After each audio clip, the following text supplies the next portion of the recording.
రోమిలికి రాసిన పత్రిక 5వ అధ్యాయము చదవమంటారా? 6వ వచనం.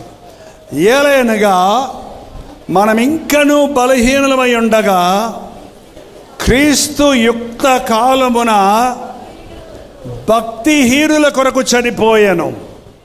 నీతిమంతుని కొరకు సైతం ఒకడు చనిపోవుట అరుదు. మంచివాడి కొరకు ఎవడైనా ఒకవేళ చనిపోవ తెగింపవచ్చును. అయితే దేవుడు మన ఎడల తన ప్రేమను వెల్లడిపరుచుచున్నాడు. ఎట్లనగా మనం ఇంకను పాపులమై ఉండగానే క్రీస్తు మన కొరకు చనిపోయెను. క్రీస్తు మన కొరకు చనిపోయెను. అది ఆయన ప్రేమను మనకి వెల్లడిపరుస్తూ ఉంది. క్రీస్తు ఎవరి కొరకు చనిపోయాడో? మన కొరకు చనిపోయాను. అందరూ చెప్పండి. కొందరే చెప్పారు. క్రీస్తు మన కొరకు చనిపోయాను. అది నేను చెప్పించాలా? మన కొరకు మానేసి నా కొరకు అని చెప్పండి. క్రీస్తు నా కొరకు చనిపోయాడు. మన కోసం ఆయన ఎందుకు చనిపోయాడు? యేసయ్య ప్రేమ నీ కోసమే, నా కోసమే మనుష్యుడు చూడనల్లుడి వాడిగా మారాడు. మన కొరకు చనిపోవటం అంటే మామూలుగా మరణించడం కాదండి, భయంకరమైనటువంటి వేదన అనుభవించాడు. ఒక మనిషి పాపం చేసినప్పుడు, ఈ రోజుల్లో మనుషులండి వాళ్ళు చేసిన తప్పులు వాళ్ళు క్షమించుకోలేక అది మర్చిపోవడానికే తాగుతున్నారండి. ఆ పాపాన్ని వాళ్ళు క్షమించుకోలేక వాళ్ళు ఆత్మహత్య చేసుకొని చచ్చిపోతున్నారు. చూసారా మీరు? ఆ పాప భారం భయంకరమైనది. ఒక దొంగతనం చేసిన వాడు, భార్యను హత్య చేసిన వాడు ఏం చేస్తాడో తెలుసండి? నేరుగా పోలీస్ స్టేషన్కి వెళ్ళి నేనే చంపేశాను, నన్ను అరెస్ట్ చేయమంటున్నాడు. ఎందుకు? తట్టుకోలేడు దోషారోపణ చేసే హృదయాన్ని. పాపం బహు భయంకరమైనది. పాపము శిక్ష భయంకరమైనది. అవమానాలతో కూడింది, నిందలతో కూడింది.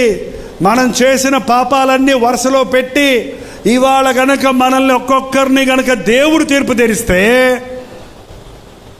ఇక్కడ ఎవరం పనికిరావు, ఇంక్లూడింగ్ మీ. ఎవరం పనికిరాబట్, ఎవరం పనికిరావు.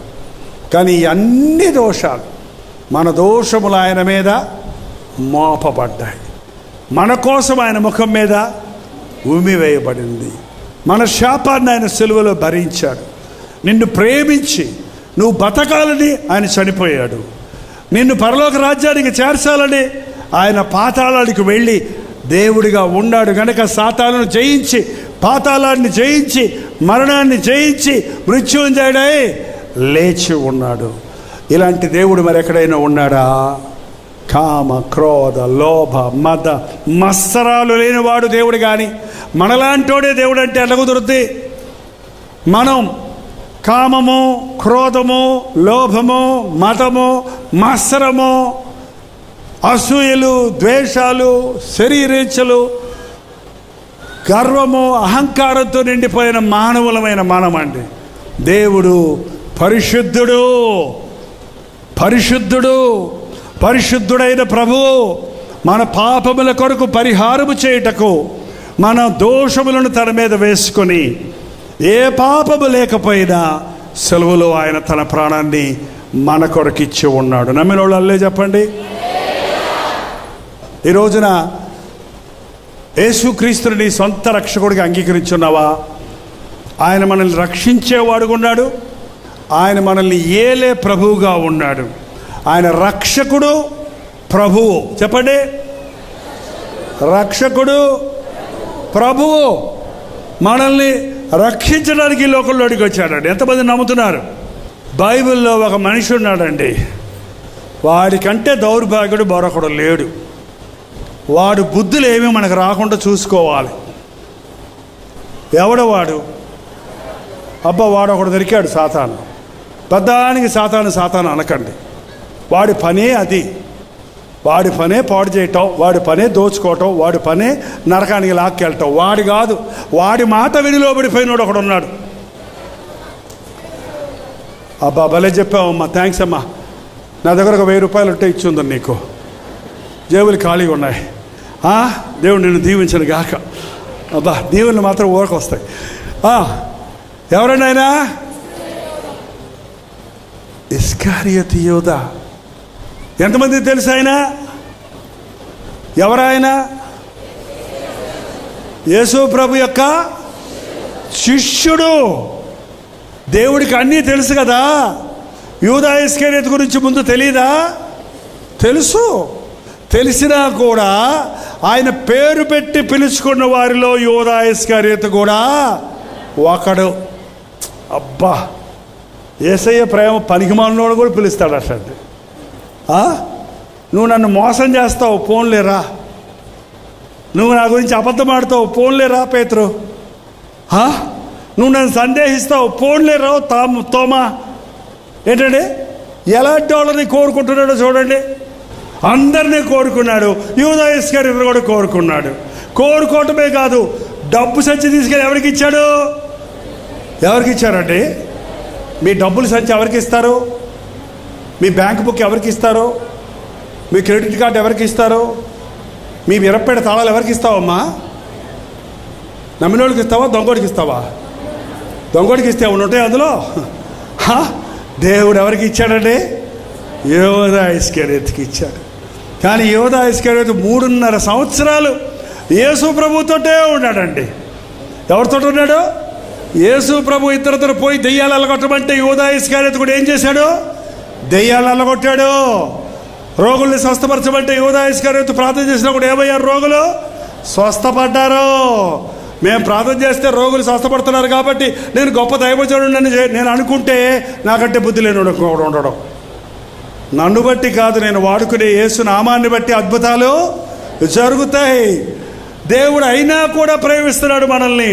దేవుడు నన్ను దీవించకపోతే నాకు ఎందుకు ఉద్యోగం వస్తుందన్నాడు ఒక ఆయన. ఉపవాస ప్రార్థనకు వస్తేనే ఆశీర్వాదమా? మేము ప్రార్థనకు రావటం లేదు, మా వ్యాపారం డబుల్ అయింది అన్నాడు ఒక ఆయన. డబుల్ అయింది, త్రిపుల్ అయింది, 0 అవుతుంది. జాగ్రత్త. హెచ్చుట తగ్గుట కొరకే. రోగాలు పోయినంత మాత్రాన, దెయ్యాలు వెళ్ళగొట్టినంత మాత్రాన, స్వస్థత ప్రార్థనలు చేసినంత మాత్రాన నేను నిజమైన దైవజనుడిని కాదండి. నా వాక్యమని మనుషులు మారినంత మాత్రాన నేను నిజమైన దైవజనుడు అనుకుంటే నాకంటే బుద్ధిహీనుడు ఇంకొకడో ఉండడు. నేను ఏమై ఉన్నానో దేవుని ముందు దానిని బట్టే నాకు ప్రతిఫలం ఉంటుంది. కానీ నేను యేసయ్య నామంలో ఏం చేస్తున్నానో దాన్ని బట్టి నాకు ఏ ప్రయోజనమో ఉండదు. దేవుడు వాడుకుంటున్నాడు, అవకాశాలు ఇస్తున్నాడు. ఎంత ప్రేమించాడు యూదా ఇస్కారియోతుని. చివరికి వచ్చేటప్పటికి ఆ యొక్క మరి అని ఆమె ఉంది. 1 సంవత్సరం రాబడి, 1 సంవత్సరం జీతం, 1 సంవత్సరం పంట పొలమంత విలువ చేసే ఆ వెత్తరు తీసుకొచ్చి ఈ యేసయ్య నా కొరకు సిలువలో ప్రాణం ఇవ్వబోతున్నాడు, నా పాపానికి విమోచన చేసే ఈయనను అభిషేకించాలని ఆయన పాదాలకు అత్తరు బాటలు పగలగొట్టి పోస్తే ఈ యూదా ఇస్కారియోతు ఏమన్నాడండి? తెలీదా? ఈ నష్టం ఎందుకు? ఈ మీటకులకి ఎన్ని వేలు ఎన్ని లక్షలు ఖర్చు అయిందో నాకు తెలియదండి. ఈ నష్టం ఎందుకు? ఇన్ని లైట్లు ఎందుకు? ఇంత ఎయిర్పోర్ట్లు ఎందుకు? యేసయ్య కొరకు చేసిండేమో నష్టం. కుర్రోడు పెళ్లి చేయడానికి ఎంత పెడతావమ్మా? బ్యాండ్ వేలం పెట్టి పెళ్లి చేయటానికి అప్పు చేసి ఆ పెళ్లి కూతురు పెళ్లి కొడుకు బతినంతకాలం అప్పు తీర్చుకుంటారా అని చెప్తున్నారట. అది నష్టం కాదు. యేసు ప్రభు గారికి ఏదైనా చేస్తే ఏమంటారు? దాన్ని నష్టం. అందరూ ఆనందిస్తున్నారండి యేసు ప్రభు పాదాలు పట్టుకొని. ఈయన మాత్రం సణుక్కుంట కూర్చున్నాడు. ఇది అమ్మి పేదలకు అవ్వచ్చు కదా. పేదల మీద ఆశ కలిగి కాదంట. దేనికోసం? వాడు దొంగ అయి ఉండి దేవుని సొమ్ము దొంగిలిస్తూ ఉన్నందున ఇంకెట్టాగా యేసు ప్రభు దగ్గర డబ్బులు రావట్లేదు. ఏం చేశాడు తెలుసండి? చివరికి ఎవరి నమ్మకానికి పెట్టుకున్నాడు? అబ్బా అబ్బా అబ్బా అబ్బా అబ్బా, ఇంతకంటే ఘోరమైన పాపం ఏమవుతుందా? యేసయ్యను అప్పగిస్తే నాకు ఎంత ఇస్తావని బేరమాడుకున్నాడు. 30 వెండి నాణాల కొరకు యేసు ప్రభువుని ఏం చేశాడండి? గురువుని అమ్మేసుకున్నాడు, ప్రభువుని అమ్మేసుకున్నాడు. ఇవాళ ఎంతమంది లోకంలో డబ్బుల కోసం, అధికారాల కోసం, ఆధిపత్యాల కోసం యేసయ్యను అమ్మేసుకుంటున్నారు.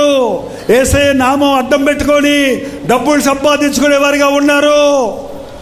ఆత్మలను సంపాదిస్తామని మనుషులను అడ్డం పెట్టుకొని దోచుకునేవారిగా ఉన్నారు. అయ్యో వారికి శ్రమ. 50 సంవత్సరాల సేవలో మనుషుల ద్వారా ఏం సంపాదించుకోవాలనే ఆశ నాకు ఎప్పుడు రాలేదండి.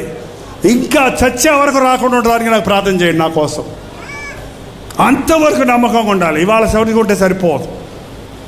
ఆత్మలు రక్షించబడాలి. క్రీస్తు ప్రేమ మమ్మల్ని బలవంతం చేస్తుంది. పో, నా ప్రేమను గురించి ప్రజలకు చెప్పు. జీవితాలు పాడు చేసుకుంటున్నారు. వ్యభిచారులుగా, తాగుబోతులుగా, సమాధానం లేని వారిగా, డబ్బెట్ట పరిగెడుతూ, లోకబెట్ట పరిగెడుతూ, సాతాను చేతుల్లో నలిగిపోతూ, కృంగిపోతున్న మనుషులకి ప్రేమ సువార్తను ప్రకటించు, సమాధాన సందేశాన్ని అందించు, ప్రజలను దగ్గరకు నడిపించు అని యేసయ్య సిలువలో వేలాడుతూ ఈరోజు కూడా మనకు చెబుతూ ఉన్నాడండి. క్రీస్తు ప్రేమ మమ్మల్ని బలవంతం చేస్తుంది. డబ్బును ప్రేమించేవాడు దేవుణ్ణి ప్రేమించలేడు. చెప్పండి. ఈ లోకంలో అన్ని పాపాల కంటే వ్యభిచారము, తాగుడు, దొంగతనము, మోసము ఏంటంటో చెప్తారు. అన్నిటికంటే ధనాపేక్ష సమస్తమైన కీడుకు మూలము. కొందరు దాన్ని అపేక్షించి తమను తాము ఛేదించుకున్నారు. ఎవడును దేవునికి నీ సిరికిని దాసులుగా ఉండనేరరు. ఎంత హీనాతిహీనమైన స్థితికి యూదా ఇస్కరియోతును తీసుకొని వెళ్ళిందో ధనాశ చూడండి. 30 వెండి నాణాలకు అమ్ముకున్నాడు. ఆ రాత్రి గెత్సెమనే తోటలోకి వచ్చాడు. నేను యూదా ఇస్కరియోతు గురించి చెప్పదలుచుకోవాలా, యేసుప్రభుని గురించి చెప్తున్నా. యేసుప్రభువు తెలుసు ముద్దు పెట్టుకొని అప్పగిస్తానికి వచ్చాడని తెలుసు. వచ్చి ముద్దు పెట్టుకున్నాడండి. ఇలాగే లెమ్మగా కొట్టాడు యేసయ్య. ఏంటండి, మీకు ద్రోహం చేసిన వాళ్ళు మీ ముందుకు వస్తే మీరు తట్టుకోగలరా? కొత్త కొత్త కొత్త కొత్తలు ఆడిపోతుంటుంది మనకి కదా. కానీ యేసయ్య అన్నాడు, క్షమించాడు, క్షమించాడు. ముద్దు పెట్టుకుంటే స్నేహితుడా, ద్రోహి అనలేదు. ఏమన్నాడు? స్నేహితుడా. ఏంటండి, ఈ రోజున మనలో చాలామంది మీ దేవుడిని చాలా దుఃఖపరుస్తున్నాం. కానీ దేవుడు మనల్ని ద్రోహి అంటలేదు, పోరా అంటలేదండి. పో అన్నాడంటే దేవుడు ఇంకా మనకు దిక్కు గతి కౌగులించుకోవడానికి ఒక్కడే ఉన్నాడు. ఎవడన్నాడు? అపవాది.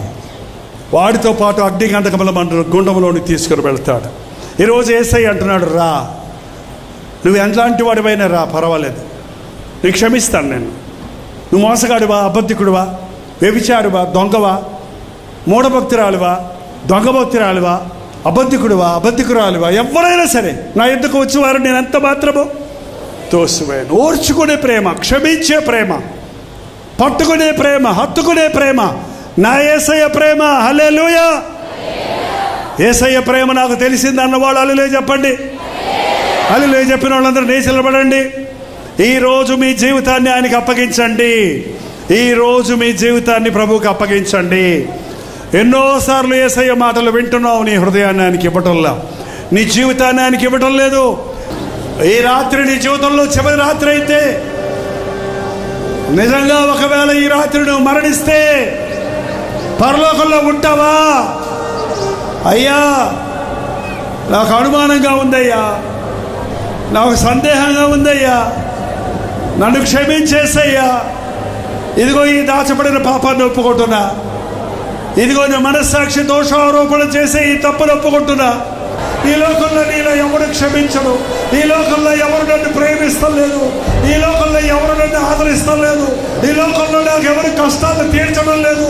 నా కష్టాన్ని తీర్చేవాడివి నీవే కదా. నా పాపాలు క్షమించేవాడివి నీవే కదా. నన్ను ఓర్చుకునేవాడివి నీవే కదా. ద్రోహిని కూడా ప్రేమించే దేవుడువా, పాపిని కూడా చేరదీసే ప్రభువా. యేసయ్య నువ్వు కావాలయ్యా. నువ్వు లేకుండా నేను ఈ లోకంలో బ్రతకలేదయ్యా. నన్ను ప్రేమించి నా కొరకు సిలువలో యాగమైన యేసయ్య నీ వైపే చూస్తున్నానయ్యా. నా నిందను భరించావు, నా అవమానాన్ని భరించావు, నా శిక్షను భరించావు. నమ్ముచున్నానయ్యా, నమ్ముచున్నానయ్యా. నేను మరణించవలసిన స్థలములో నీవు నా కొరకే మరణించావని హృదయపూర్వకంగా నమ్ముతున్నాను యేసయ్యా. ఇంకా పాపము జోలికి నేను పోనయ్యా. ఇక నీ కొరకే నేను బ్రతుకుతానయ్యా. ఆయన దేవుడితో ఒక ఒప్పందం చేసుకోండి. ఎంతకాలం రెండు పడవల మీద కాలు వేస్తాం? ఎంతకాలం మీరు రెండు తలపుల మధ్య తడబడుతున్నారు? దేవుడు యేసు ప్రభు దేవుడైతే అని నమ్మండి. లోకం కావాలంటే లోకంలోనికి పొండి. వెచ్చగా అయినా ఉండు, చల్లగా అయినా ఉండు, నిలువెచ్చగా ఉంటే ఒమ్మేస్తానన్నాడు ప్రభు. ఎంతకాలం ఆచార భక్తి, ఎంతకాలం పై భక్తి? ప్రభువా, నా జీవితం నీకు అప్పగించుకుంటున్నానయ్యా. దొంగ భక్తి నాకు వద్దయ్యా, ఆచార భక్తి నాకు వద్దయ్యా. ఎవరు ఏమన్నా, ఏది ఏమైనా యేసయ్యే నా దేవుడని నేను ఒప్పుకోవడానికి సిగ్గుపడదయ్యా. అయ్యా, నా కొరకే కదా నీవు సిలువలో ప్రారంభించావు, నా అవమానాన్ని భరించావు, నా శిక్షను భరించావు. నేను ఎంతగా నిన్ను విసిగిస్తున్నా, నేను ఎంతగా నిన్ను బాధపడుతున్నా, నన్ను ఇంకా ప్రేమిస్తున్నావే యేసయ్యా. ఈ ప్రేమ నాకు అర్థం కావడం లేదయ్యా. ఎన్నిసార్లు నీ మాట వినలేదయ్యా, ఎన్నిసార్లు నా ఇష్టానుసారంగా బతికారయ్యా. ఇంకా నాకు ఒక అవకాశం ఇచ్చావే. ఇదిగో నీ పాదాలు పట్టుకుంటున్నానయ్యా. నోరు తెరిచి ప్రభుత్వం చెప్పండి, ఇది చివరి అవకాశం, ఇదే అనుకూలమైన సమయం, ఇదే రక్షణ దినం. ఇంత గొప్ప రక్షణ నిర్లక్ష్యము చేసేలా నీవెలా తప్పించుకుంటావు? అగ్ని గుండాన్ని తప్పించుకోలేవు. అహర్నిశలు అల్లాడే అగ్ని గంధకములతో మండే గుండములకు పోకుండా ఈ రాత్రి దేవుడు తన చేయి చాచి నిన్ను లేవనెత్తాలని, నిన్ను హత్తుకోవాలని, నిన్ను కౌగిలించుకోవాలని, నిన్ను ఆయన రాజ్య వారసునిగా చేసుకోవాలని ఆశపడుతూ ఉన్నాడు. నీ చేయి ఎత్తి, ప్రభువా నన్ను పట్టుకోవయ్యా, నేను జారిపోతున్నానయ్యా, నేను పడిపోతున్నానయ్యా, నేను తప్పిపోతున్నానయ్యా. అయ్యా, నిన్ను నమ్ముకున్నానంటున్నాయి కానీ లోకానికి లొంగిపోతున్నానయ్యా. ధనాపేక్ష నన్ను పట్టి పీడిస్తుందయ్యా, లోకాశలు నన్ను ఆకర్షిస్తున్నాయ్యా. యేసయ్యా, నువ్వు చాలయ్యా, చాలిన దేవుడు నువ్వే కదా. నువ్వు ఉంటే నాకు అన్నీ ఉంటాయని విశ్వాసం నాకు లేక లోకం వెంటబడుతున్నానే కానీ బుద్ధి, విజ్ఞాన, సర్వ సంపదలు నాకు ఇచ్చే యేసయ్యా, నీలో నీ కుడి చేతిలో సంపూర్ణ సంతోషము కలదు, నిత్య సుఖములు కలవని నమ్ముచున్నదయ్యా. ఈ రాత్రి నువ్వు నాకుంటే ఏమున్నా లేకపోయినా పర్వాలేదయ్యా. నువ్వు లేకుండా ఎన్నున్నా సొన్నే. నమ్ముతున్నానయ్యా, నన్ను విడిచిపెట్టొద్దయ్యా, నన్ను తోసేయొద్దయ్యా, నన్ను క్షమించేసయ్యా. ప్రతి ఒక్కరు నోరు తెచ్చి ప్రభుత్వం చెప్పండి, ప్రతి ఒక్కరు నోరు తెచ్చి ప్రభుత్వం చెప్పండి. దేవుడు నిన్ను కోరుకున్నాడు ఈ రాత్రి, దేవుడు నిన్ను ఏర్పరచుకున్నాడు ఈ రాత్రి, దేవుడే నిన్ను పిలుచుకున్నాడు ఈ రాత్రి. నువ్వు మంచివాడివి కాదని తెలుసు, నువ్వు మంచిదానివి కాదని తెలుసు, నువ్వు యేసయ్యను బాధపడుతున్నావు అని తెలుసు. అయినా నిన్ను ప్రేమిస్తున్నాడు యేసయ్య, నిన్ను ప్రేమిస్తున్నాడు యేసయ్య, నీ కొరకు ప్రారంభించిన యేసయ్య తండ్రి కుడి పార్శ్వమున కూర్చొని ఈ రాత్రి విజ్ఞాపన చేస్తున్నాడు. అయ్యో, ఈ ఆత్మలు నరకానికి పోనివద్దు అయ్యా, ఈ ఆత్మలు విడిచిపెట్టొద్దు అయ్యా, ఈ వ్యక్తి కోసం నేను ప్రారంభించాలని తండ్రి కుడి పార్శ్వమున మన కొరకు విజ్ఞాపన చేస్తున్నాడు. యేసయ్యా, నాకు ఈ లోకం వద్దయ్యా, ఈ పాపం వద్దయ్యా, నీవు కావాలి యేసయ్యా. నోరు తెచ్చి ప్రభుత్వం చెప్పండి, ప్రతి ఒక్కరు నోరు తెచ్చి ప్రభుత్వం చెప్పండి. లైవ్లో ఉన్నవారు, ఆవరణలో ఉన్నవారు, బయట ఉన్నవారు, ఈ సౌండ్ ద్వారా ఎక్కడెక్కడ ఉన్నవారు నీతోనే మాట్లాడుతున్నాడు. కాదనకు, కాదనకు, నోరు తెరువు, నోరు తెరువు. దేవా, దేవా, దేవా, నాకు సహాయం చేయమని నోరు తెరవండి. దేవుడు మనల్ని ఆలకిస్తాడు. నేను సందేహించనయ్యా, నేను సంశయించనయ్యా, నేను నమ్ముచున్నానయ్యా. నాకు అపనమ్మకం లేకుండా సహాయం చేయయ్యా. ఎలా వచ్చానో కానీ కొత్త సృష్టిగా మార్చబడి ఇంటికి వెళ్ళాలయ్యా. శాపాలతో వచ్చానయ్యా, లోటులతో వచ్చానయ్యా, రోగాలతో వచ్చానయ్యా, సమస్యలతో వచ్చానయ్యా, రుణమానంతో వచ్చానయ్యా, అవమానాలతో వచ్చానయ్యా, నిందలతో వచ్చానయ్యా, పోరాటాలతో వచ్చానయ్యా, కరువులో వచ్చానయ్యా. అయ్యా, నన్ను ఆశీర్వదించేసయ్యా, దీవులతో పంపించయ్యా, విడుదల దయచేయమని ఆయన సమస్యల నుంచి విడిపించయ్యా, స్వస్థపరచుదేవా. నా శరీరంలో ఆరోగ్యం దయచేయి, నా కుటుంబాన్ని దీవించు, నా బ్రతుకుని ఆశీర్వదించు. ప్రతి ఒక్కరు నోరు తెరిచి చెప్పండి. కొద్ది క్షణాలు, ఇంకో కొన్ని క్షణాల్లో వెళ్ళిపోతున్నాం. ఇది లాస్ట్ అవకాశం. ఇంకా ఎవరో హృదయాన్ని కఠినపరుచుకుంటున్నారు. నోరు తెరవండి, నోరు తెరవండి. యేసయ్యా నన్ను క్షమించు నాయన, యేసయ్యా నన్ను క్షమించేసయ్యా. రెండు చేతుల పైకెత్తి ప్రభుత్వం చెప్దాం. నా హృదయంలోనికి రా నాయన, నా జీవితాన్ని నీకు అప్పగించుకుంటున్నానయ్యా. నీవే నా దేవుడవయ్యా, నీవే నా ప్రభువయ్యా, నీవే నా రాజువయ్యా, నీవే నా సమస్తమయ్యా. నీవుంటే నాకు చాలు యేసయ్యా, నువ్వు నాకు కావాలయ్యా. నేను మంచిదాన్ని కాదు, మంచోడి కాదు. నిన్ను దుఃఖపరిచాను, నిన్ను వేదనపరిచాను, అయినా నన్ను సహించావే, అయినా నన్ను క్షమిస్తున్నావే, అయినా నన్ను ప్రేమిస్తున్నావే. ఆయన చాలిన దేవుడవయ్యా నువ్వు. యేసయ్యతో చెప్పండి, దేవుడికి నా జీవితం అని మనస్ఫూర్తిగా దేవుడికి అప్పగించండి. మీ జీవితం రెండు చేతులు పైకి ఎత్తండి. బయట ఉన్నవారు, లైవ్లో చూస్తున్నవారు, హాల్లో ఉన్నవారు, నీ చెయ్యి పైకి ఎత్తితే పైనుండి తన చెయ్యి చాపి నిన్ను లేవనెత్తాలని, నిన్ను సాతాను కట్ల నుంచి విడిపించాలని, నిన్ను క్షమించి గుండెలకు అందుకోవాలని నీ కోసం ప్రారంభించిన ప్రభు ఆశపడుతున్నాడు. అయ్యా యేసయ్యా నా చెయ్యి పట్టుకో, నన్ను నడిపించయ్యా, నన్ను లేపయ్యా పాపం ఊపిలో ఉంది, నన్ను క్షమించయ్యా, నా పాపాల నుంచి విడిపించయ్యా, నా బంధకాల నుంచి తప్పించయ్యా. ప్రతి ఒక్కరు నోరు తెరవండి, నోరు తెరవండి. శాశ్వతమైన దేవుడు ఇస్తాడు దేవుడు, నిరంతరమైన ఆశీర్వాదాలు ఇస్తాడు దేవుడు. ఇహమందు పరమందు కూడా దీవించే యేసయ్యా నేను ఈరోజు తన బిడ్డగా స్వీకరించడానికి సిద్ధంగా ఉన్నాడు. పరిశుద్ధుల ప్రేమగల తండ్రి, ఒక్కసారి నీ బిడ్డలు చూడయ్యా, ఒక్కసారి నీ బిడ్డలు చూడయ్యా, ఒక్కసారి మమ్మల్ని ఒక్కొక్కరిని చూడయ్యా.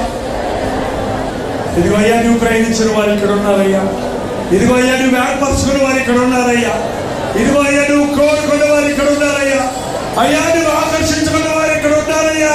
వాళ్ళకి ఒంటి చేతులతో పంపద్దయ్యా ఈ రాత్రి. క్షమాపణ కావలసిన వారికి క్షమాపణ దయచు, దీవెన కావలసిన వారికి దీవెన దయచు, ఉద్యోగం కావలసిన వారికి ఉద్యోగం దయచు. మా హృదయ స్థితిని ఎరిగిన వారు, మమ్మల్ని మా అక్కను ఎరిగిన దేవుడము, మమ్మల్ని దీవించి పంపించు నాయన.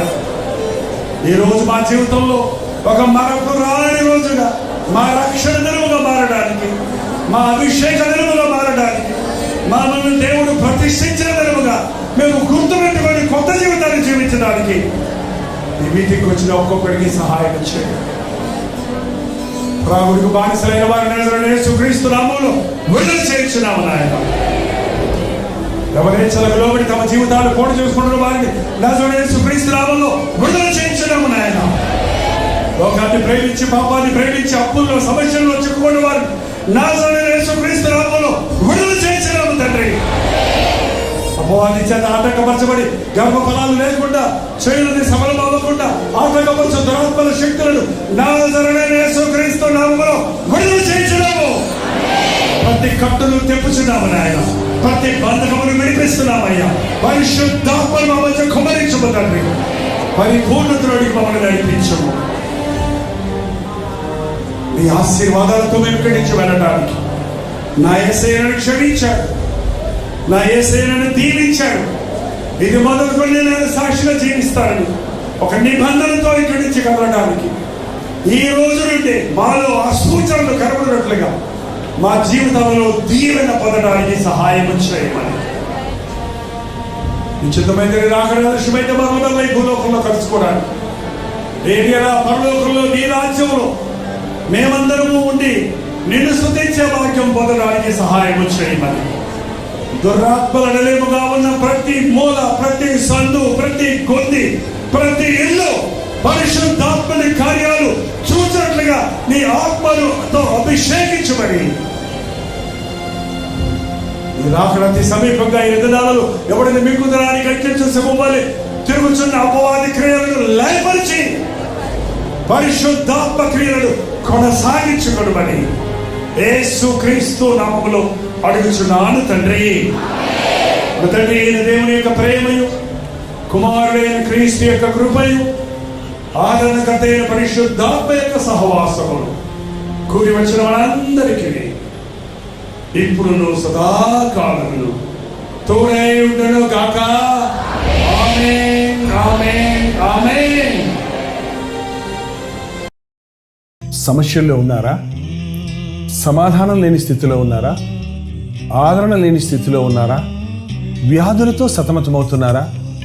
కోర్టు కేసుల్లో చిక్కుని ఉన్నారా? అనవసరమైన నిందలు భరించలేక ఆత్మహత్య చేసుకుందాం అనుకుంటున్నారా? కృంగిన స్థితిలో ఉన్నారా? తీరని వ్యాధిలో ఉన్నారా? ఆర్థిక ఇబ్బందుల్లో ఉన్నారా? యేసుక్రీస్తు మిమ్మల్ని ప్రేమిస్తున్నాడు. మిమ్మల్ని దీవించాలని, మిమ్మల్ని ఆశీర్వదించాలని, విడిపించాలని ఆశిస్తున్నాడని నమ్మండి. ఆయన మన అవసరతలన్నీ తీర్చడం కోసమే తన రక్తాన్ని మన కొరకు చిందించాడు. ఆయన నామంలో పాప క్షమాపణ ఉన్నది. ఆయన రక్తము ద్వారా మనకు శుద్ధీకరణ ఉన్నది. ఈరోజే యేసుక్రీస్తునందు విశ్వాసం ఉంచి ప్రార్థించండి. మీ సమస్యలన్నింటి నుంచి ఆయన విడిపించడానికి సమర్థుడని విశ్వసించండి. మీ పక్షంలో మేము ప్రార్థించాలని ఆశిస్తే మీ పేరు, చిరునామా వివరాలతో పాటు మీ ప్రార్థనా అవసరాలు మాకు తెలియచేయండి. మీ పక్షంలో విజ్ఞాపన చేయడానికి మేము ఎప్పుడు సిద్ధంగా ఉన్నాం. ఈ కింద ఇవ్వబడినటువంటి ఫోన్ నెంబర్లకు మీరు వాట్సాప్ మెసేజ్ పంపించవచ్చు. వాటిని పరిశీలించి ప్రభు సన్నిధిలో మీకోసం విజ్ఞాపన చేస్తున్నాం.